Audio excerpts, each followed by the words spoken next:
მოგესალმებით, ეს სპორტული პოდკასტია და მე მისი წამყვანი ანა ცინცაძე გახლავართ. ქართული MMA-ის აღზევება, ახალი თაობის მებრძოლები მსოფლიოს სცენაზე.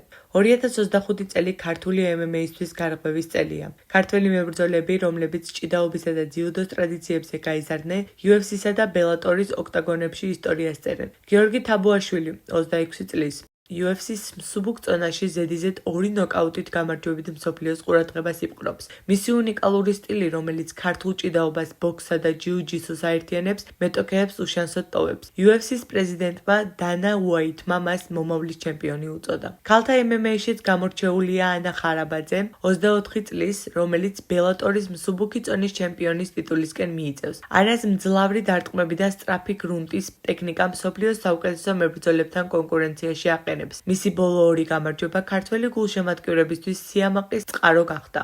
თბილისსა და ბათუმში ახალი MMA-ის დარბაზების გახსნა და სპორტის მზარდი პოპულარობა იმედს ძენს, რომ მომავალი კიდევ უფრო ნათელი იქნება.